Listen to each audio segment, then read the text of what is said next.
നേരത്തെ ഒരു കഥ പറയാമോ? പറയാം.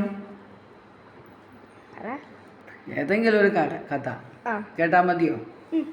ഓക്കെ, ഞാൻ നോക്കട്ടെ, ശ്രമിക്കാം. മലയാളത്തിൽ നല്ലോണം പറയാനൊന്നും അറിയില്ല, എന്നാലും ഞാൻ പറയാൻ ശ്രമിക്കാം. ശരി. ഒരു ദിവസം ഒരു മനുഷ്യൻ ജെറൂസലേമിൽ നിന്ന് ജെറൂക്കയിലേക്ക് പോകുകയായിരുന്നു. വഴിയിൽ അയാൾ ആൾക്കൂട്ടമില്ലാത്ത വഴിയിൽ കൂടിയായിരുന്നു സഞ്ചരിച്ചിരുന്നത്. ഒരു കാട്ടുവഴിയായിരുന്നു. വഴി മധ്യേ ആരുമില്ലാതിരുന്ന സ്ഥലത്ത് കുറച്ച് ആൾക്കാർ വന്ന് അയാളെ അടിക്കുകയും ഇടിക്കുകയും തൊഴിക്കുകയും ചെയ്ത് അയാളെ ഉന്തിയിട്ടിട്ട് അയാളുടെ കയ്യിലുണ്ടായിരുന്ന എല്ലാ സമ്പത്തും പൈസകളും എല്ലാം ആ മനുഷ്യൻ മോഷ്ടിച്ചുകൊണ്ട് പോയി. അവസാനം ആ മനുഷ്യൻ അവിടെ കിടന്ന് നിലവിളിച്ച് അയാളുടെ ജീവൻ രക്ഷിക്കുവാൻ വേണ്ടി അയാൾ കരഞ്ഞുകൊണ്ടേയിരുന്നു. എന്നാൽ അയാളെ രക്ഷിക്കാൻ ആരും ആ പരിസരത്തുണ്ടായിരുന്നില്ല. 2-3 ദിവസം കഴിഞ്ഞപ്പോൾ ഒരു മനുഷ്യൻ ആ വഴിയെ വന്നു.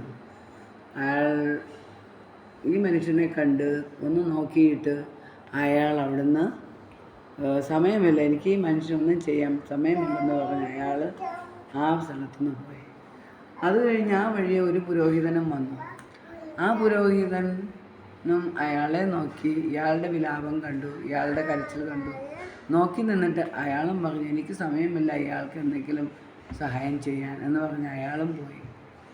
അത് കഴിഞ്ഞ് വേറെ ഒരു പാവപ്പെട്ട മനുഷ്യൻ, ഒരു താഴ്ന്ന ജാതിക്കാരനായ ഒരു മനുഷ്യൻ വന്നു. ആ മനുഷ്യൻ ഇയാളെ കണ്ട്, അയാൾ തൻ്റെ സ്വന്തം കുതിരവണ്ടിയിലാണ് വന്നത്. അയാൾ അതിൽ നിന്ന് ഇറങ്ങി ഈ മനുഷ്യനെ കണ്ട ഉടനെ നോക്കി അയാൾക്ക് ഭയങ്കര സഹതാപം തോന്നി, ദയ തോന്നി ഈ മനുഷ്യനോട്. ഈ മനുഷ്യൻ അയാളെ പിടിച്ചെണീപ്പിച്ച് അയാൾക്ക് വേണ്ട ശുശ്രൂഷകളെല്ലാം നൽകി. അത് കഴിഞ്ഞ് അയാളെ ഒരു സ്ഥലത്ത് കൊണ്ടുപോയി, രോഗികളെ നോക്കുന്ന ഒരു സ്ഥലത്ത് കൊണ്ടുപോയി അയാളെ അവിടുത്തെ ആ മാനേജറെ ഏൽപ്പിച്ചു. അയാളോട് പറഞ്ഞു, നിങ്ങൾ ഇയാളെ നോക്കി ഇയാളെ സുഖപ്പെടുത്തുക, ഞാൻ തിരിച്ചു വരുമ്പോൾ ഇയാൾക്ക് വേണ്ടി ചിലവാകുന്ന എല്ലാ പൈസയും ഞാൻ തരാം എന്നും പറഞ്ഞ് അയാളെ ഏൽപ്പിച്ച് അയാൾ പോവുകയും ചെയ്തു. ഈ മനുഷ്യൻ നമ്മളെ എന്താണ് പഠിപ്പിക്കുന്നത്? ഈ കഥയിൽ നിന്ന് നിങ്ങൾ എന്ത് പഠിക്കുന്നു?